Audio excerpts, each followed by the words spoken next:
Cancer ഇല്ലാത്ത വീട്ടമ്മയുടെ മാറിടം ഡോക്ടറുടെ പിഴവ് മൂലം മുറിച്ചു മാറ്റിയെന്ന് പരാതി. കടവന്ത്ര ഇന്ദിരാഗാന്ധി കോർപ്പറേറ്റീവ് ആശുപത്രി സർജൻ ഡോക്ടർ ജോജോ വി ജോസഫിനെതിരെയാണ് പരാതി. തൃശൂർ വരന്തപ്പിള്ളി സ്വദേശി ഷീജ പ്രഭാകരൻ കടവന്ത്ര പോലീസിന് പരാതി നൽകി. തൃശൂർ ജീവ ലാബിലെ പരിശോധനയിൽ ഷീജയ്ക്ക് ക്യാൻസർ എന്ന് കണ്ടെത്തി. ഇന്ദിരാഗാന്ധി ആശുപത്രിയിൽ ശസ്ത്രക്രിയ ചെയ്തത് 2024 ഫെബ്രുവരി 17-നാണ്. ഷീജയുടെ വലതുമാറിടം നീക്കം ചെയ്തു. ലേക്ക് ഷോർ ആശുപത്രിയിലെ പരിശോധനാ ഫലം ഫെബ്രുവരി 13-ന് ഇന്ദിരാഗാന്ധി ആശുപത്രിയിൽ ലഭിച്ചു. അതിൽ ക്യാൻസർ ഇല്ലെന്നാണ് സ്ഥിരീകരിച്ചത്.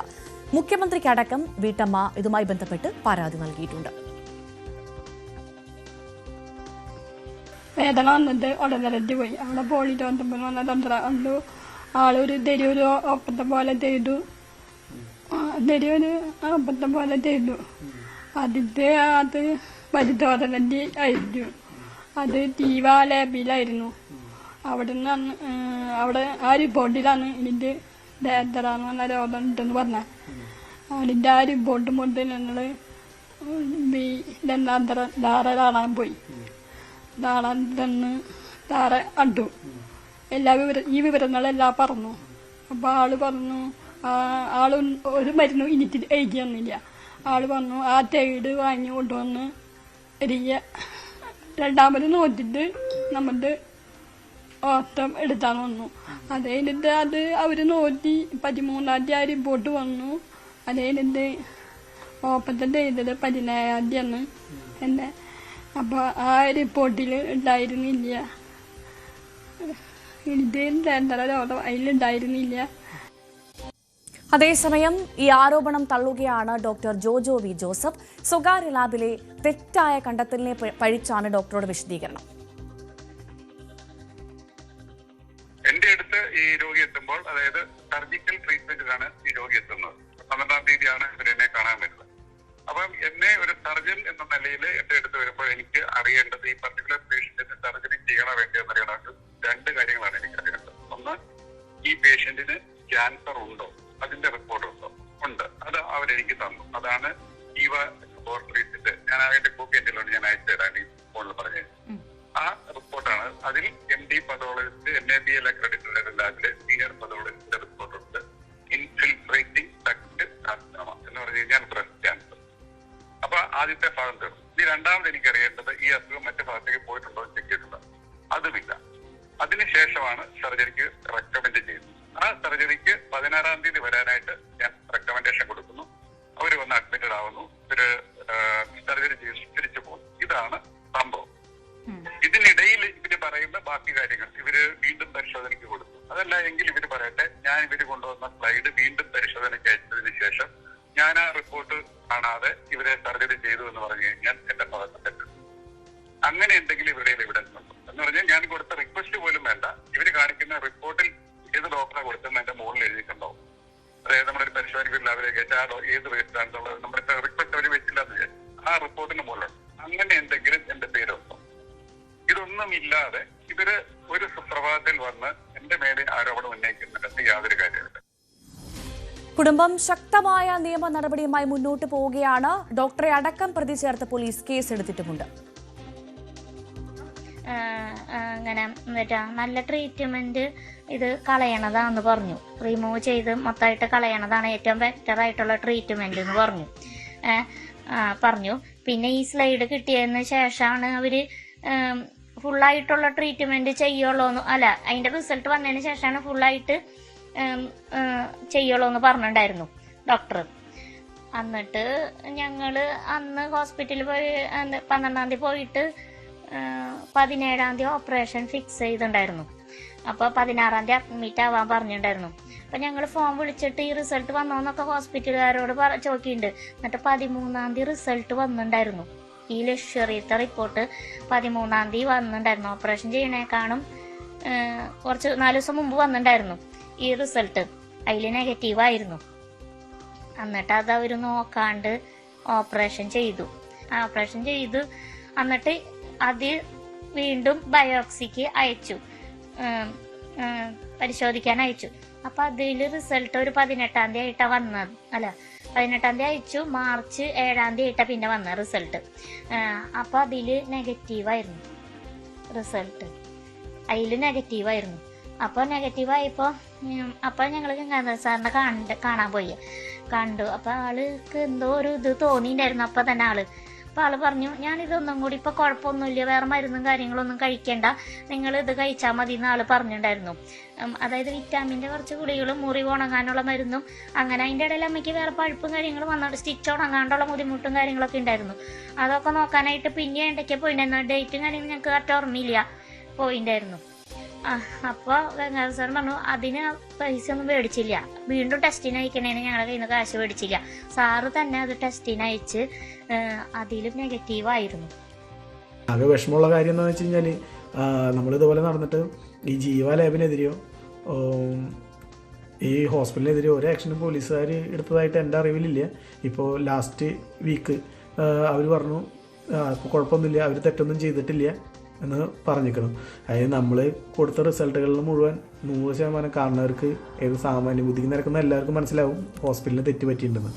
പ്രേക്ഷകർ ഇപ്പോൾ കേട്ടത് ഈ ഷീജയുടെ മകന്റെയും മകളുടെയും കുടുംബത്തിന്റെ വാക്കുകളാണ്. നവമി ദിനേശ് വാർത്തയുടെ വിശദാംശങ്ങളുമായി ചേരും. നവമി, സംഭവിച്ചത് ഗുരുതര പിഴവാണ്, ഇപ്പോൾ നടക്കുന്നത് ഗുരുതര ആരോപണമാണ്. യഥാർത്ഥത്തിൽ ആർക്കാണ് ഇവിടെ പിഴച്ചത്? എന്താണ് സംഭവം?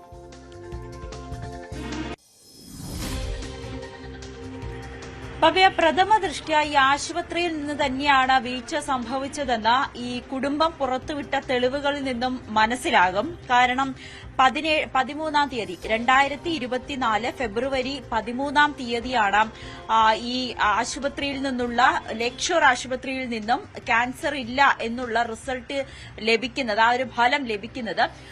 അത് ഇന്ദിരാഗാന്ധി ആശുപത്രിയിലെ ഫെബ്രുവരി 13-ാം തീയതി ലഭിക്കുന്നുണ്ട്. പക്ഷെ ആശുപത്രിയിലെ ഡോക്ടർമാരടക്കം ഇത് പരിശോധിച്ചില്ല എന്നുള്ളത് കൃത്യമായി മനസ്സിലാകും.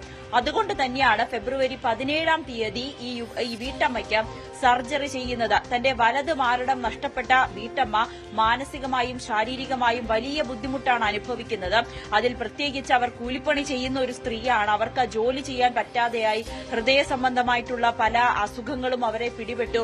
അതിനൊക്കെ അപ്പുറത്തേക്ക് മാനസികമായി അവർ വലിയ തളർച്ചയിലാണ് ഇപ്പോൾ ആ കുടുംബം മുന്നോട്ട് പോയിക്കൊണ്ടിരിക്കുന്നത്. ഇത് ഈ ആശുപത്രിയിൽ നിന്നുള്ള വീഴ്ചയാണെന്ന് ഈ റിപ്പോർട്ടിൽ നിന്ന് തന്നെ നമുക്ക് മനസ്സിലാകും. ഈ ഫെബ്രുവരി 29-ാം തീയതിയായിരുന്നു ഈ റിസൾട്ടിന് ഈ ഒരു ജീവ ലാബിലേക്ക് പരിശോധനയ്ക്ക് അയച്ചത്. വീട്ടമ്മയെ സംബന്ധിച്ച് അവർക്ക് അവരുടെ സ്ഥലങ്ങളിൽ ചില ബുദ്ധിമുട്ടുകൾ ഉണ്ടാകുകയും പഴുപ്പ് വരികയും ചെറിയ നീർക്കെട്ടുണ്ടാകുകയും ഒക്കെ ചെയ്തു. ഇതിന്റെ അടിസ്ഥാനത്തിലാണ് ആദ്യം ആശുപത്രിയിൽ കാണിച്ചു. അവിടെ നിന്നാണ് തൃശൂരിലെ ശാന്തി ആശുപത്രിയിൽ കാണിച്ചു. അവിടെ നിന്നാണ് ഇത് ക്യാൻസർ ടെസ്റ്റ് ചെയ്യാൻ നിർദ്ദേശം നൽകിയത്. ഇതിന്റെ അടിസ്ഥാനത്തിൽ ജീവ ലാബിൽ എത്തുകയും അവിടെ പരിശോധിച്ച് ആ പരിശോധനാ ഫലത്തിൽ നിന്നും വീട്ടമ്മയ്ക്ക് ക്യാൻസർ ഉണ്ടെന്ന് മനസ്സിലാകുകയും ചെയ്തു. ആ റിസൾട്ടിൽ അങ്ങനെയാണ് കാണിക്കുന്നത്. ശാന്തി ആശുപത്രിയിൽ തന്നെ സർജറി ചെയ്യണമെന്ന് നിർദ്ദേശിച്ചു. പക്ഷെ അവിടുത്തെ ചില സൌകര്യങ്ങൾ ഇല്ല എന്ന് കുടുംബത്തിന് മനസ്സിലായതുകൊണ്ട് തന്നെയാണ് ഈ ക്യാൻസർ രോഗ ചികിത്സയുടെ വിദഗ്ധനായിട്ടുള്ള ഡോക്ടർ ഗംഗാധരനെ ഇവർ സമീപിച്ചത്. അത് ഇന്ദിരാഗാന്ധി കടവന്ത്രയിൽ പ്രവർത്തിക്കുന്ന ഇന്ദിരാഗാന്ധി കോപ്പറേറ്റീവ് ആശുപത്രിയിൽ ഗംഗാധരൻ പരിശോധിക്കുന്നുണ്ട്. അവിടേക്ക് വരികയും ഈ റിസൾട്ട് ജീവ ആശുപത്രിയിലെ റിസൾട്ടുകൾ കാണിക്കുകയും ചെയ്തു. ഡോക്ടർ പറഞ്ഞത് പ്രകാരം അത് ഇവിടെയും ചില ടെസ്റ്റുകൾ നടത്തേണ്ടതുണ്ട്. അതിന്റെ പരിശോധനാ ഫലം കൂടി വന്നതിന് ശേഷം നമുക്ക് സർജറി ചെയ്യാം എന്നാണ് കുടുംബത്തോട് നിർദ്ദേശിച്ചത്. ഇതിന്റെ അടിസ്ഥാനത്തിലാണ് ജീവ ആശുപത്രിയിൽ കൊടുത്ത അതേ പരിശോധന, ആ ഒരു സാമ്പിൾ തന്നെയാണ് പിന്നീട് ഇന്ദിരാഗാന്ധി ആശുപത്രിയിലേക്കും എത്തിച്ചത്. അവിടെ ആ സൌകര്യമില്ലാത്തതുകൊണ്ടാണ് ലേക്ഷോർ ആശുപത്രിയിലേക്ക് അയച്ച് ആ പരിശോധന നടത്തിയത്. ആ പരിശോധനാ ഫലം ലഭിക്കുന്നുണ്ട് നെഗറ്റീവാണെന്ന്. അത് കൃത്യമായി തന്നെ ഇന്ദിരാഗാന്ധി ആശുപത്രിയിലേക്ക് എത്തുകയും ചെയ്തു. പക്ഷേ ഡോക്ടർ ഇത് പരിശോധിച്ചിട്ടില്ല, അല്ലെങ്കിൽ ഈ ഫലം ഡോക്ടർ കണ്ടിട്ടില്ല എന്ന് തന്നെ പറയാൻ കഴിയും. അതുകൊണ്ട് തന്നെയാണ് ഇല്ലാത്ത ക്യാൻസറിന്റെ ചികിത്സയ്ക്ക് വേണ്ടി, അല്ലെങ്കിൽ അവരുടെ സ്ഥലം മുറിച്ചു കളയുന്നതിന് വേണ്ടി ആ ഒരു സർജറി ഇവിടെ ഡോക്ടർമാർ ചെയ്തതെന്ന് നിസ്സംശയം പറയാനും കഴിയും. എന്തായാലും ഇതിനുശേഷം ഈ ജോജോ വി ജോസഫ് എന്ന പ്രശസ്തനായിട്ടുള്ള ക്യാൻസർ സർജനാണ് ഇവർക്ക് ഈ സർജറി ചെയ്തത്. ഡോക്ടറുമായി ബന്ധപ്പെടുമ്പോൾ ഡോക്ടർ പറയുന്നത് തന്നെ ഈ ഗംഗാധരൻ ഡോക്ടർ മുഖേനയാണ് തന്നെ ഈ പേഷ്യന്റ് സമീപിക്കുന്നത്. തന്നിലേക്ക് ഒരു പേഷ്യന്റ് വരുമ്പോൾ താൻ രണ്ട് കാര്യങ്ങളാണ് പ്രധാനമായും പരിശോധിക്കുന്നത്. ഒന്ന്, ഈ വീട്ടമ്മയ്ക്ക് ക്യാൻസർ ഉണ്ടോ എന്ന്. ആ ഫലത്തിൽ കൃത്യമായി തന്നെ പറയുന്നുണ്ട് ക്യാൻസർ റിമൂവ് ചെയ്തിട്ടുണ്ട് എന്ന തരത്തിൽ തന്നെയാണ് തനിക്ക് ആ റിപ്പോർട്ട് കിട്ടിയത്. ആ റിപ്പോർട്ടിന്റെ അടിസ്ഥാനത്തിൽ തന്നെയാണ് താൻ ഈ സർജറി ചെയ്യാനും തുടങ്ങിയത്. മറ്റൊന്ന്, ഈ ക്യാൻസർ സെല്ല് പടരാൻ സാധ്യതയുണ്ടോ എന്ന്. പക്ഷേ വീട്ടമ്മയെ സംബന്ധിച്ച് അവർക്ക് പടരാൻ സാധ്യതയില്ല. അതുകൊണ്ട് തന്നെ ഈ ബ്രസ്റ്റ് റിമൂവ് ചെയ്യണ്ട എന്ന് താൻ കുടുംബത്തോട് നിർദ്ദേശിച്ചിരുന്നു. കാരണം താൻ മുന്നോട്ട് വെക്കുന്ന ആശയവും അത് തന്നെയാണെന്ന് ഡോക്ടർ ആവർത്തിച്ച് പറയുന്നുണ്ട്. പക്ഷേ കുടുംബത്തിന്റെ കുടുംബം ആവശ്യപ്പെട്ടത് കൊണ്ട് മാത്രമാണ് ഈ സർജറി ചെയ്യാൻ താൻ നിർബന്ധിതനായതെന്നാണ് ഡോക്ടറിന്റെ വിശദീകരണം. എന്തായാലും ആശുപത്രിയിൽ നിന്നും അല്ലെങ്കിൽ ഈ ആദ്യം പരിശോധിച്ച ഡോക്ടറിന് ഒരു വീഴ്ച സംഭവിച്ചു എന്ന് തന്നെയാണ് കുടുംബം ആരോപിക്കുന്നത്. തീർച്ചയായും നവമി ദയവായി തുടരുക. ഇപ്പോൾ ഷീജയുടെ മകൾ കാവ്യ നമുക്കൊപ്പം ചേരുന്നുണ്ട്. കാവ്യ, ഞാൻ ആദ്യം ചോദിക്കട്ടെ, അമ്മയുടെ ആരോഗ്യനില, മാനസികാവസ്ഥ അതിപ്പോൾ എങ്ങനെയാണ്, എന്താണ്? അമ്മയ്ക്ക് അതിനുശേഷം ഭയങ്കര വയ്യായികളാണ് എപ്പോഴും ഇങ്ങനെ. പിന്നെ തലക്കറക്കടക്കം വരിക, ശരീരം വിയർക്കുക, നെഞ്ചത്ത് ഒരു തടസ്സം മാറി ഇങ്ങനെ വരിക, ഹാർട്ട് ECGയിൽ വേരിയേഷൻ, ഇതൊക്കെ ഈ രോഗങ്ങളൊക്കെ ഇതിന് ശേഷം. പക്ഷെ ആൾക്ക് ഒന്നുമില്ല. ഞങ്ങളിപ്പോ കാർഡിയോളജിസ്റ്റിനെ കാണുന്നുണ്ട്. ഇടയ്ക്ക് 2 മാസം കൂടുമ്പോ കാണുന്നുണ്ട്. ഇടയ്ക്കിടയ്ക്ക് ഇങ്ങനെ ആൾക്ക് തലചുറ്റൽ വരിക. അത് ടെൻഷൻ കൊണ്ടാണോന്നറിയില്ല. ഡോക്ടർ പറയുന്നത് ടെൻഷൻ കൊണ്ടാണ്, വേറെ കുഴപ്പങ്ങളൊന്നും കാണാനില്ല. പിന്നെ പണികളൊന്നും ചെയ്യാൻ പറ്റില്ല. ഭാരപ്പെട്ട പണികളൊക്കെ ചെയ്തു കഴിഞ്ഞാൽ കൊച്ചുണ്ണികളെ വരെ എടുക്കാൻ പറ്റില്ല കുറച്ചു നേരം. അപ്പോഴേക്കും വയ്യാണ്ടാവും. കൈവേദന, കൈക്ക് ഭയങ്കര, അങ്ങനെ കുറെ ബുദ്ധിമുട്ടുകളുണ്ട് ആൾക്ക് ഈ ഓപ്പറേഷൻ കഴിഞ്ഞതിന് ശേഷം. നിങ്ങൾ ആരോപിക്കുന്നത് ആരുടെ ഭാഗത്താണ് വീഴ്ച പറ്റിയത്? നിങ്ങളൊരു ഇതെന്താണ്, ആരുടെ ഭാഗത്താണ് വീഴ്ച പറ്റിയത്? നിങ്ങൾ എന്താണ്, കുടുംബം എന്താണ് കരുതുന്നത്? ഞാൻ പറയുന്നത് ഹോസ്പിറ്റലിന്റെ മൊത്തത്തിൽ ഒരു വീഴ്ച പറ്റിയിട്ടുണ്ട്. എന്താന്ന് വെച്ചാ അവര് ഇത് നോക്കണ്ടേ, ആരുടെ ഭാഗത്തെ വീഴ്ച പറ്റിയെന്ന് കറക്റ്റ് ആയിട്ട് പറയാൻ പറ്റില്ല. അവര് റിസൾട്ട് നോക്കാണ്ടാണ് ചെയ്തത്. ഞങ്ങള് പറഞ്ഞിട്ടല്ല, ഞങ്ങള് പറയോ അങ്ങനെ. അതായത് ഇപ്പോൾ ഡോക്ടറുടെ ഭാഗത്തു നിന്ന് വരുന്ന വിശദീകരണം എന്ന് പറയുന്നത് ഷീജയുടെ കുടുംബം, അതായത് നിങ്ങൾ എല്ലാവരും ആവശ്യപ്പെട്ടതിന് പുറത്താണ് അദ്ദേഹം ആ സർജറി ചെയ്തതെന്നാണ്. അത്തരത്തിലൊരു ആവശ്യം നിങ്ങൾ ഉന്നയിച്ചിരുന്നു? ഞങ്ങൾ അങ്ങനെ ആവശ്യപ്പെട്ടിട്ടില്ല. ഞങ്ങൾ ഡോക്ടർ പറയാണ് 2 ഓപ്ഷൻസ് പറഞ്ഞു. ഏറ്റവും നല്ല ബെറ്റർ ആയിട്ടുള്ള ട്രീറ്റ്മെന്റ് റിമൂവ് ചെയ്ത് കളയണതാന്ന് പറഞ്ഞു. ബ്രസ്റ്റ് റിമൂവ് ചെയ്യണതാണ് നല്ലതെന്ന് പറഞ്ഞു ഡോക്ടർ. പിന്നെ റിസൾട്ട് വന്നതിന്റെ അടിസ്ഥാനത്തിലാണ് കാര്യങ്ങളൊക്കെ ചെയ്യുക എന്ന് പറഞ്ഞു. എന്തോരം ഇത്, അതുകൊണ്ടാണല്ലോ ഞങ്ങൾ അവിടെ നിന്ന് ഞങ്ങൾക്ക് ആദ്യം കണ്ട ഹോസ്പിറ്റലിൽ പറ്റാത്തത് കൊണ്ട് ഞങ്ങൾ വേണ്ട, ഒന്നും കൂടി സൗകര്യമുള്ള ഹോസ്പിറ്റലിലേക്ക് പോയത് അതുകൊണ്ടാണ്. നല്ല ഡോക്ടേഴ്സിനെയും കണ്ടത് അതുകൊണ്ടാണ്. ഇപ്പോൾ ആശുപത്രിയുടെ ഭാഗത്ത് നിന്ന് വീഴ്ച പറ്റി എന്നുള്ള കാര്യത്തിൽ ഏകദേശം വ്യക്തതയുണ്ട്. അപ്പോൾ എന്തെങ്കിലും വിശദീകരണം ആശുപത്രി അധികൃതർ നിങ്ങൾക്ക് നൽകിയിരുന്നു? നിങ്ങൾ ചോദിച്ചപ്പോൾ അവരെന്താണ് പറഞ്ഞത്? ആശുപത്രിക്കാര് അവരൊന്നും വിശദീകരണം തന്നിട്ടില്ല. പോലീസിൽ പരാതി നൽകിയല്ലോ അല്ലേ? പോലീസ് എന്താ പറയുന്നത്? പോലീസിൽ പരാതി പറഞ്ഞപ്പോ പോലീസ് അന്വേഷിച്ചപ്പോ, അതായത് കടവന്ത്രര പോലീസ് അന്വേഷിച്ചപ്പോ അവര് പറയണത് ഇങ്ങനെ മാത്രമല്ലോ, ഓപ്പറേഷൻ ചെയ്തതിൽ അപാകതകളൊന്നുമില്ലാന്ന് അങ്ങനെ പറയണല്ലോ. അങ്ങനെ പറഞ്ഞ അങ്ങനെ ഓപ്പറേഷൻ ചെയ്തതിൽ അപാകതകളില്ലായിരിക്കും. ഓപ്പറേഷൻ ചെയ്തതിൽ ഒരു കുഴപ്പമില്ല അമ്മയ്ക്ക്, അത് വേറെ കുഴപ്പങ്ങളൊന്നും ഉണ്ടായിട്ടില്ല. പക്ഷെ ഓപ്പറേഷന്റെ തന്നെ ആവശ്യമില്ലല്ലോ, അവയവം മുറിച്ച് കളയേണ്ട ആവശ്യമില്ലല്ലോ. ഈ ഡോക്ടർക്കെതിരെ നിങ്ങൾ പരാതി കൊടുക്കാനുള്ളൊരു സാഹചര്യം അതെന്തായിരുന്നു? ഡോക്ടറുടെ ഭാഗത്തുനിന്ന് വീഴ്ച പറ്റിയെന്ന് തന്നെയാണോ വിശ്വസിക്കുന്നത്? നിങ്ങൾ അങ്ങനെയാണോ കരുതുന്നത്? അതെ, ഡോക്ടറുടെ കാഴ്ചയില് വീഴ്ച പറ്റിയിട്ടുണ്ട്. അത് നോക്കിയില്ലല്ലോ. നോക്കി കഴിഞ്ഞാൽ ചെയ്യില്ല. എന്തായാലും അവര് നോക്കിയില്ല. ആ റിസൾട്ട് അവര് നോക്കിയില്ല. ഓപ്പറേഷൻ ചെയ്യണേക്കാളും 4 ദിവസം മുമ്പ് റിസൾട്ട് വന്നിട്ടുണ്ടായിരുന്നു. ലക്ഷണ ആശുപത്രിക്ക് ടെസ്റ്റിന് വിട്ടതിന്റെ റിസൾട്ട് 13-ാം തീയതി വന്നിട്ടുണ്ടായിരുന്നു. ഓപ്പറേഷൻ 17-ാം തീയതി ആയിരുന്നു. 4 ദിവസം മുമ്പ് വന്നിട്ടുണ്ടായിരുന്നു. എന്നിട്ട് അവര് നോക്കിയില്ല. ഞങ്ങള് ഫോൺ വിളിച്ച് ചോദിക്കുന്നുണ്ട്, റിസൾട്ട് വരുന്നില്ല എന്ന് എപ്പോഴും ചോദിക്കും. അപ്പൊ റിസൾട്ട് വന്നാൽ നേരിട്ട് ഫയലിലേക്ക് കയറിക്കോളും, നേരിട്ട് ഡാറ്റ കയറിക്കോളും അവര് നഴ്സുമാരൊക്കെ പറയാറ്. ആ റിസൾട്ട് വരുന്നതിന് മുൻപ് തിടുക്കപ്പെട്ട് ഒരു സർജറി നടത്തുകയായിരുന്നു, അല്ലെങ്കിൽ നിങ്ങൾ അങ്ങനെ അത്തരത്തിൽ ആവശ്യപ്പെട്ടിരുന്നോ? ഇല്ല, എന്തായാലും റിസൾട്ട് അവര് പറഞ്ഞു ഓപ്പറേഷൻ ഫിക്സ് ചെയ്തോ, ഇന്ന സമയത്ത് ഫിക്സ് ചെയ്തോ, എന്തായാലും അതിനു മുമ്പ് എന്തായാലും റിസൾട്ട് വരുന്നു പറഞ്ഞു അവര്. അപ്പൊ ഞങ്ങള് ഫിക്സ് ചെയ്തു, അവര് പറഞ്ഞ ഡേറ്റിന് ഫിക്സ് ചെയ്തു. അല്ലാണ്ട് ഞങ്ങളല്ലല്ലോ ഡേറ്റ് പറയുന്നത്, അവരല്ല എല്ലാ കാര്യങ്ങളും ചെയ്യണത്. അത്തരത്തിൽ ആശുപത്രി അധികൃതർ നൽകിയ ഡേറ്റിനനുസരിച്ചാണ് നിങ്ങൾ ഈ സർജറിക്ക് വേണ്ടി തയ്യാറെടുത്തത്. പക്ഷെ അപ്പോഴും അവർ ആ റിസൾട്ട് നോക്കിയില്ല അല്ലേ? അവര് നോക്കിയില്ല, റിസൾട്ട് അവര് നോക്കിയിട്ടില്ല എന്ന് തന്നെ ഉറപ്പ്. അല്ലെങ്കിൽ അങ്ങനെ ചെയ്യില്ല, ഉറപ്പാ. ഞങ്ങളുടെ കയ്യിൽ തരുന്നില്ല. ഓപ്പറേഷന്റെ തലേദിവസാണ് മാമൻ എന്റെ അമ്മയുടെ ഇയാളുടെ ആങ്ങള മാമൻ മാത്രം ചെന്ന് അവിടെ സിസ്റ്റേഴ്സിന് ചോദിച്ചു, റിസൾട്ട് വന്നില്ല, നാളെ ഞങ്ങൾക്ക് ഓപ്പറേഷനാണ്, അത് ഫയലിൽ വെക്കേണ്ടതല്ലേ, കൊടുക്കേണ്ടതല്ലേ. അപ്പൊ അവര് പറഞ്ഞു ഫയലിക്ക് നേരിട്ട് പോയിട്ടുണ്ട് ആ റിസൾട്ട്, അപ്പൊ തന്നെ ഫയലിക്ക് നേരിട്ട് പോയിട്ടുണ്ട്. പിന്നെ റിസൾട്ട് പെട്ടെന്ന് ഇങ്ങനെ കയ്യിൽ ഇത് കൊടുക്കാൻ എന്തോ പറഞ്ഞപ്പോ മാമന് ഇപ്പോഴത്തെ ടെൻഷനില് വെറുതെ ഒന്ന് ഫോട്ടോ എടുത്തിട്ടുണ്ടായിരുന്നു, വെറുതെ ഇങ്ങനെ ഫോട്ടോ എടുത്തു. എന്നിട്ട് റിസൾട്ട് കൊണ്ടുകൊടുത്തു, അവരെ കയ്യിൽ കൊടുത്തു. നോക്കിയാലും മാമൻ അങ്ങനെ അറിയില്ല, ശ്രദ്ധിച്ചില്ല. ഇവര് നോക്കുമല്ലോ, ഡോക്ടേഴ്സും നേഴ്സുമാരൊക്കെ നോക്കുമല്ലോ, അല്ല അവര് നോക്കുമല്ലോ. അപ്പൊ എന്നിട്ട് അത് കഴിഞ്ഞ് പിറ്റേ ദിവസമായിരുന്നു ഓപ്പറേഷൻ ആയിരുന്നത്. പിന്നെ ഓപ്പറേഷൻ ചെയ്ത് കഴിഞ്ഞിട്ടും ഇതുപോലെ അതും ബയോപ്സിക്ക് അയച്ചു.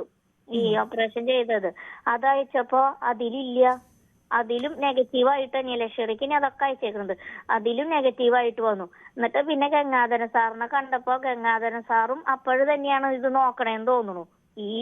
ഈ മുന്നത്തെ റിസൾട്ട് നോക്കിയിട്ടില്ല, ആളും നോക്കിയിട്ടില്ല. അപ്പൊ ആള് മാമൻ പറഞ്ഞതാ, ഞാൻ പോയിട്ടുണ്ടായിരുന്നില്ല, മാമനാണ് എപ്പോഴും കൂടെ പോയിക്കണ അമ്മേരെ കൂടെ. അപ്പൊ ആള് അസിസ്റ്റന്റിനോട് പറഞ്ഞിട്ട് അവര് നോക്കിയപ്പോഴാണ് മുന്നത്തെ റിസൾട്ട്. അപ്പൊ തന്നെ അവർക്ക് മനസ്സിലായിണ്ട് തെറ്റ് ചെയ്തു. എന്നാലും സാറ് പിന്നെയും വീണ്ടും അവരുടെ ചെലവിന് ആള് പറഞ്ഞു ഇത് OP-യിൽ കൊണ്ടുകൊടുത്താൽ ഈ കുറിപ്പ് ആളെന്തോ എഴുതി തന്നു, ഇത് OP-യിൽ കൊടുത്താൽ മതി, നിങ്ങളൊന്നും പൈസ ഒന്നും അടയ്ക്കണ്ട, കൊണ്ടുകൊടുത്താൽ മതി എന്ന് പറഞ്ഞു, ലാബിൽ കൊണ്ടുകൊടുത്താൽ മതി എന്ന് പറഞ്ഞു. അങ്ങനെ വീണ്ടും ടെസ്റ്റിന് വിട്ടു. പിന്നത്തെ ചെക്കപ്പിന് ചെന്നപ്പോ ഡോക്ടർ പറഞ്ഞു പേടിക്കാനൊന്നുമില്ല. എന്നിട്ട് ഡോക്ടർ ഇങ്ങനെ പറഞ്ഞു. അതായത് കാവ്യ, ഞാനൊന്ന് ചോദിച്ചോട്ടെ, ഈ റിസൾട്ട് ലഭിച്ചത്, അതായത് അമ്മയ്ക്ക് ക്യാൻസർ ഇല്ല എന്നുള്ള റിസൾട്ട് ലഭിച്ചതിന് ശേഷം എന്തായിരുന്നു ഹോസ്പിറ്റലിന്റെ ഭാഗത്തുനിന്നുള്ള പ്രതികരണം? ഡോക്ടർ എന്താണ് പറഞ്ഞത്? അധികൃതർ എന്താണ് പറഞ്ഞത്? ഡോക്ടർമാരൊന്നും പറഞ്ഞില്ല, ഞങ്ങൾക്ക് തന്നെ മനസ്സിലായി. അതായത് ഡോക്ടർ പിന്നെ ഞങ്ങള് ലാസ്റ്റ് ആയിട്ട് ഗംഗാധര സാറിനെ കണ്ടേക്കണത്. അപ്പൊ ആളെ കണ്ടപ്പോ ആള് പറഞ്ഞു ജീവ ലാബിലത്തെ റിപ്പോർട്ട് ഒരെണ്ണം ഞങ്ങൾക്ക് അത് തരണം, ഒരു കോപ്പി ഞങ്ങൾക്ക് തരണം, ഈ ഫയലിൽ വെക്കാനാ, അല്ലെങ്കിൽ നിങ്ങള് ചോക്കില്ല എന്തുകൊണ്ട് ഓപ്പറേഷൻ ചെയ്തു എന്ന് ചോക്കി. അപ്പൊ അങ്ങനെയാണ്ട് സാറ് സംസാരിച്ചു, ഗംഗാധര സാറ്. അപ്പോഴാണ് മനസ്സിലായത് ഞങ്ങൾക്ക്. ആ ജീവ ലാബിലത്തെ റിപ്പോർട്ട് അതിൽ വെക്കണമെന്ന് പറഞ്ഞു, ഒരു കോപ്പി ഞങ്ങക്ക് തരുമോന്ന് ചോദിച്ചു അവരുടെ ഫയലിൽ വെക്കാനായിട്ട്. അപ്പോഴാണ് മനസ്സിലായി. അപ്പോഴാണ് എന്നിട്ട് മാമന് ഓർമ്മ വന്നത്, മാമൻ ഇങ്ങനെ ഫോട്ടോ എടുത്ത കാര്യം, 13-ാം തീയതി വന്ന റിസൾട്ടിന് ഫോട്ടോ എടുത്ത കാര്യം ഓർമ്മ വന്നത്. അപ്പൊ മാമൻ എന്നിട്ട് എന്റെ ബ്രദറിനെ എടുത്ത് കാണിച്ചു കൊടുത്തു, അനീത്തിയുടെ ഹസ്ബൻഡിന്റെ അടുത്ത് കാണിച്ചു കൊടുത്തു. അവനുണ്ടായിരുന്നു. അപ്പൊ മാമ ഇതിലില്ലല്ലോ, എന്താ എന്നിട്ട് ഡോക്ടർമാർ ഇങ്ങനെ ചെയ്തേ എന്നാ അപ്പോഴാണ് മനസ്സിലായത്. അത് 3-ാമത്തെ ചെക്കപ്പിനൊക്കെ പോകുമ്പോഴാ, ഓപ്പറേഷൻ കഴിഞ്ഞ് ഒരു മാസം കഴിഞ്ഞുണ്ടാവും, 1 മാസമൊക്കെ കഴിഞ്ഞുണ്ടാവും, 2 ആഴ്ച കൂടുമ്പോഴാ പോവാറ്. അപ്പൊ അങ്ങനെ. ശരി, അമ്മ ഇപ്പോൾ കാവ്യക്കൊപ്പമാണോ? അമ്മ എന്റെ ഒപ്പം തന്നെയാ. നിങ്ങളുടെ ഒരു കുടുംബ പശ്ചാത്തലം എങ്ങനെയാണ്? അമ്മയ്ക്ക് ഇനിയിപ്പോ ജോലിക്കൊന്നും അധികം പെട്ടെന്ന് പോവാൻ സാധിക്കാത്തൊരു സാഹചര്യമാണെന്നൊക്കെ മനസ്സിലാവുന്നുണ്ട്. ഞങ്ങള് 2 പെൺകുട്ടികളാണ്. അപ്പൊ ഞാനിപ്പോ അമ്മയ്ക്ക് വയ്യാത്തത് കൊണ്ട് ഇത് കഴിഞ്ഞപ്പന്നെ ഇവിടെ തന്നെയാണ് നിക്കണത്. ഇവിടെ എന്റെ വീട്ടിൽ തന്നെയാ നിക്കണത്, അമ്മേരുടെ അടുത്ത് തന്നെയാ നിക്കണത്. അമ്മയ്ക്ക് ഒന്നും ചെയ്യാൻ പറ്റില്ല, അമ്മ തൊഴിലുറപ്പിന് വരെ പോയിട്ടുള്ള ആളായിരുന്നു.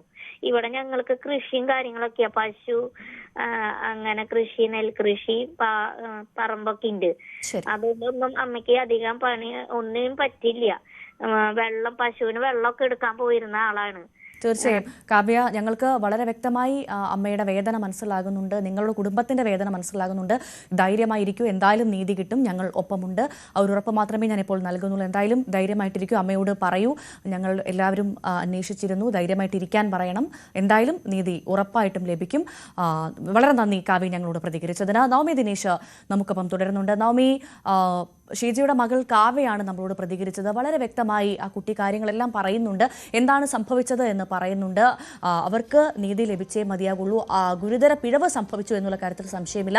അത് ആരുടെ ഭാഗത്ത് എന്നുള്ളത് മാത്രമേ അറിയാനുള്ളൂ. ഈ പോലീസ് അന്വേഷണം നടക്കുന്നുണ്ട്. അന്വേഷണം എവിടെ എത്തി, എന്താണ് പോലീസ് പറയുന്നത്? ഒപ്പം ഈ സംഭവത്തിൽ ഈ ക്യാൻസർ ഇല്ല എന്നറിഞ്ഞതിന് ശേഷം ഒരു വിശദീകരണവും ആശുപത്രിയുടെ ഭാഗത്ത് നിന്ന് ഈ കുടുംബത്തിന് ലഭ്യമായിട്ടില്ല എന്നാണ് മനസ്സിലാക്കുന്നത്. ആശുപത്രി അധികൃതർ എന്താണ് പറയുന്നത്, നവമി?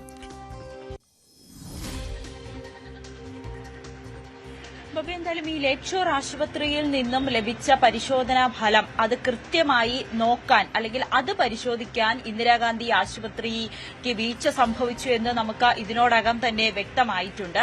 എന്നാലും ഇനി പോലീസിന് ഈ സമയത്ത് തന്നെ, അതായത് ഒരു മാസം ഏകദേശം സെപ്റ്റംബറോട് കൂടിയാണ്, ഫെബ്രുവരിയിലാണ് ഈ സംഭവം നടക്കുന്നത്. സെപ്റ്റംബറിലാണ് കുടുംബം പരാതി നൽകുന്നത്. അതായത് കഴിഞ്ഞ വർഷം 2024 സെപ്റ്റംബറിലാണ് പരാതി നൽകുന്നത്. ആ പരാതിയുടെ അടിസ്ഥാനത്തിൽ ഈ പോലീസ് കേസ് എഫ്ഐആർ രജിസ്റ്റർ ചെയ്തിട്ടുണ്ട്. പക്ഷെ പിന്നീട് ഈ യുവതിയുടെ, ഈ വീട്ടമ്മയുടെയും കുടുംബത്തിന്റെയൊക്കെ മൊഴിയെടുക്കാൻ വരികയും ചെയ്തു. ഈ ജീവ ലാബിനെ 1-ാം പ്രതിയാക്കി, ഇന്ദിരാഗാന്ധി കോപ്പറേറ്റീവ് ഹോസ്പിറ്റൽ 2-ാം പ്രതിയും ജോജോ വി ജോസഫ് സർജൻ ഇദ്ദേഹത്തെ 3-ാം പ്രതിയാക്കിയാണ് കേസ് രജിസ്റ്റർ ചെയ്തിരിക്കുന്നത്. പക്ഷേ യുവതിയുടെയും കുടുംബത്തിന്റെയും ഒക്കെ മൊഴി രേഖപ്പെടുത്തുകയും ചെയ്തു. പക്ഷെ പോലീസ് പറയുന്നത് ആശുപത്രിയിൽ നിന്നും സർജറി ചെയ്തതിൽ വീഴ്ച സംഭവിച്ചിട്ടില്ല എന്നൊരു വിശദീകരണമാണ് നൽകുന്നതെന്ന്. പക്ഷേ കുടുംബം ഇപ്പോഴും ആവർത്തിക്കുന്നത് സർജറി ചെയ്തതിലല്ല ഈ വീഴ്ച സംഭവിച്ചിരിക്കുന്നത്, പക്ഷെ സർജറിയെ ചെയ്യേണ്ട ആവശ്യമുണ്ടായിരുന്നില്ലല്ലോ എന്നൊരു വാദത്തിൽ തന്നെയാണ് കുടുംബം ഇപ്പോഴും നിൽക്കുന്നത്. അതിന്റേതായിട്ടുള്ള തെളിവുകളെല്ലാം അവരുടെ പക്കലുണ്ട്. അമല ആശുപത്രിയിൽ, അതായത് ലേക്ക് ഷോറിലെ ആശുപത്രിയിലെ ഫലം ലഭിച്ചതിന് ശേഷം തന്നെ വീണ്ടും സംശയം ദൂരീകരിക്കുന്നതിന് വേണ്ടി അവർ അമല ആശുപത്രിയിലും പരിശോധന നടത്തി. അതിലും നെഗറ്റീവാണ്. അങ്ങനെ 2 ആശുപത്രികളിലെ നെഗറ്റീവ് റിസൾട്ട് തന്നെയാണ് ഇവരുടെ കയ്യിലിരിക്കുന്നത്. അതുകൊണ്ട് തന്നെയാണ് നിയമപരമായി മുന്നോട്ട് പോകാനും കുടുംബം തീരുമാനിച്ചിരിക്കുന്നത്. പോലീസും ഈ ആശുപത്രിയെ സംരക്ഷിക്കുന്ന രീതിയിലേക്ക് തന്നെയാണ് അന്വേഷണം മുന്നോട്ട് കൊണ്ടുപോകുന്നത് എന്നൊരു ആശങ്ക കൂടി കുടുംബം പങ്കുവെക്കുന്നുണ്ട്. പക്ഷെ ഞങ്ങളുടെ അമ്മയ്ക്ക് നീതി ലഭിക്കണം, കാരണം അവർ മാനസികമായും ശാരീരികമായും വലിയ ബുദ്ധിമുട്ടുകളിലൂടെയാണ് കടന്നു പോകുന്നത്. കേവലം ഒരു ആശുപത്രിയുടെ വീഴ്ചയിൽ അവരുടെ ജീവിതത്തെ തന്നെ അത് വലിയ രീതിയിൽ ബാധിച്ചു എന്നുള്ളതാണ് ഇവിടുത്തെ യാഥാർത്ഥ്യം. അവിടെയാണ് ഏറ്റവും പ്രധാനപ്പെട്ട കാര്യം നവമി. ഫെബ്രുവരി 13-ന് ഇന്ദിരാഗാന്ധി ആശുപത്രിയിൽ നിന്നുള്ള റിസൾട്ട് ലഭിച്ചിട്ടുണ്ട്. പക്ഷേ ഇവിടെ ഫെബ്രുവരി 17-നാണ് ഷീജയുടെ ഓപ്പറേഷൻ നടക്കുന്നത്. എന്തുകൊണ്ടാണ് ഇത്ര ദിവസം ഉണ്ടായിട്ട് പോലും ഈ ഒരു റിസൾട്ട് നോക്കാൻ ഈ അധികൃതർ ശ്രമിക്കാനെന്നുള്ള ഏറ്റവും വലിയ ഗുരുതര വീഴ്ചയല്ലേ? എന്താണ് അവർക്ക് അതിന് വിശദീകരണം നൽകാനുള്ളത്? അതെ ഭവ്യ, ഇപ്പോ മകൾ കാവ്യ തന്നെ നമ്മളോട് സംസാരിച്ചപ്പോൾ അവർ ചോദിക്കുന്നുണ്ട്, ലേക്ക് ഷോർ ആശുപത്രിയിലെ ഫലം വന്നു കഴിഞ്ഞോ, അതിലും പോസിറ്റീവ് തന്നെയാണോ എന്ന് ആശുപത്രിയിലെ നഴ്സുമാരോടക്കം ആവർത്തിച്ച് ചോദിക്കുന്നുണ്ട്. പക്ഷെ അവർ പറയുന്നത് അത് നേരിട്ട് തന്നെ ഫയലിലേക്ക് എത്തും, ആ പരിശോധനാ ഫലം പോസിറ്റീവാണ്, അത്തരത്തിലുള്ള മറുപടിയാണ് നൽകുന്നത്. പക്ഷെ അവർ പരിശോധിച്ചിട്ടില്ല എന്നുള്ളതാണ് ഇവിടുത്തെ യാഥാർത്ഥ്യം. അങ്ങനെ പരിശോധിച്ചിട്ടുണ്ടെങ്കിൽ ലേക്ക് ഷോർ ആശുപത്രിയിലെ റിസൾട്ട് നെഗറ്റീവ് ആണെന്ന് സ്വാഭാവികമായും ഗംഗാധരൻ ഡോക്ടറിന് അത് മനസ്സിലാകുകയും ചെയ്യും. ആ റിസൾട്ട് പരിശോധിക്കാൻ അവർക്കുണ്ടായ വീഴ്ച തന്നെയാണ് ഈ വീട്ടമ്മയുടെ ഈ മാരട മുറിച്ചു മാറ്റുന്ന അവസ്ഥയിലേക്ക് പോലും കാര്യങ്ങൾ എത്തിച്ചു എന്നുള്ളതാണ് ഇവിടുത്തെ ശരിയായിട്ടുള്ള വസ്തുത. അത് അവരുടെ കയ്യിൽ പക്കൽ അതിന്റേതായിട്ടുള്ള തെളിവുകളുണ്ട്. 13-ാം തീയതി റിസൾട്ട് വരുന്നു, പക്ഷെ 17-ാം തീയതിയാണ് സർജറി നടത്തുന്നത്. ആ റിസൾട്ട് പരിശോധിച്ചിരുന്നുവെങ്കിൽ ഈ ആശുപത്രിയുടെ വീഴ്ച കാരണം തന്നെയാണ് പരിശോധിച്ചിരുന്നുവെങ്കിൽ വീട്ടമ്മയ്ക്ക് തന്റെ ജീവിതം ഇങ്ങനെ വലിയൊരു ബുദ്ധിമുട്ടുകളിലേക്ക് അല്ലെങ്കിൽ വലിയൊരു പ്രതിസന്ധിയിലേക്ക് പോകുമായിരുന്നില്ല. ഇവർ എന്തായാലും ഈ ഒരു റിസൾട്ടുകളെല്ലാം തന്നെ ശേഖരിക്കുന്നതിന് വേണ്ടിയിട്ടുള്ള ഒരു സമയം കൂടി കുടുംബം എടുത്തിരുന്നു. കാരണം ആശുപത്രിക്ക് മനസ്സിലായി തങ്ങളുടെ ഭാഗത്ത് നിന്ന് വീഴ്ച സംഭവിച്ചു എന്ന്. അതുകൊണ്ട് തന്നെ പിന്നീട് ചികിത്സയുടെ മറ്റ് കാര്യങ്ങൾ അല്ലെങ്കിൽ ചികിത്സയുമായി ബന്ധപ്പെട്ട തെളിവുകൾ അല്ലെങ്കിൽ ഈ ഫയലുകളൊന്നും തന്നെ കുടുംബത്തിന് കൈമാറാൻ പോലും ഈ ആശുപത്രി വിസമ്മതിച്ചു എന്നുകൂടി മകൾ പറയുന്നുണ്ട്. അതിനെ തുടർന്നാണ് പോലീസിൽ പരാതി നൽകാൻ പോലും അവർക്ക് അല്പം കാലതാമസം വന്നത്. ജീവ ലാബുമായി ബന്ധപ്പെടുമ്പോൾ അവർ പറയുന്ന വിശദീകരണം, ഞങ്ങളുടെ റിസൾട്ട് നോക്കി ഒരു ആശുപത്രിയിൽ എങ്ങനെയാണ് ചികിത്സ നൽകുന്നത്, അവർക്ക് അവരുടേതായിട്ടുള്ള റിസൾട്ട് നോക്കേണ്ടതില്ല അല്ലെങ്കിൽ അവരും പരിശോധിക്കേണ്ടതില്ലേ എന്നുള്ള തരത്തിലുള്ള ഒഴിവ് കഴിവുകളാണ് ജീവ ആശുപത്രിയിൽ നിന്നും ലഭിക്കുന്നത്. ഒപ്പം ഈ കുടുംബം തന്നെ ആരോപിക്കുന്നുണ്ട്, തന്റെ സുഹൃത്തിനും ഈ ഒരു കാര്യം തങ്ങളുടെ സുഹൃത്തുക്കളോട് പറഞ്ഞപ്പോൾ അതിലൊരാൾക്കും സമാനമായ രീതിയിൽ ഒരു അനുഭവം ഉണ്ടായി എന്നുകൂടി ഈ കുടുംബം വെളിപ്പെടുത്തുന്നുണ്ട്. എന്തായാലും ജീവ ലാബിനെതിരെയും ഗുരുതരമായിട്ടുള്ള ആരോപണങ്ങൾ ഉയർന്നു വരുന്ന സാഹചര്യം കൂടിയാണ്. പക്ഷേ പോലീസ് ഇവർക്ക് അനുകൂലമായിട്ടുള്ള നിലപാട് നിലപാട് സ്വീകരിക്കുന്നു എന്നുള്ളതാണ് ഈ കുടുംബത്തെ സംബന്ധിച്ച് ഏറ്റവും വിഷമിപ്പിക്കുന്ന കാര്യം. തങ്ങളുടെ ജീവിതം പോലും നശിപ്പിക്കുന്ന തരത്തിലേക്ക് ഒരു ആശുപത്രിയുടെ വീഴ്ച സംഭവിച്ചിട്ടും എന്തുകൊണ്ടാണ് പോലീസ് അവരെ സംരക്ഷിക്കുന്ന രീതിയിലേക്ക് പോയത് എന്ന് കുടുംബം ചോദിക്കുന്നുണ്ട്. എന്നാലും നിയമ നടപടികളുമായി മുന്നോട്ട് പോകാൻ തന്നെയാണ് കുടുംബം ഇപ്പോഴും തീരുമാനിച്ചിരിക്കുന്നത്. എന്തായാലും സംഭവിച്ചത് ഗുരുതര വീഴ്ചയാണ്. അത് ആരുടെ ഭാഗത്ത് എന്നതാണ് പ്രധാനമായും അറിയേണ്ടത്.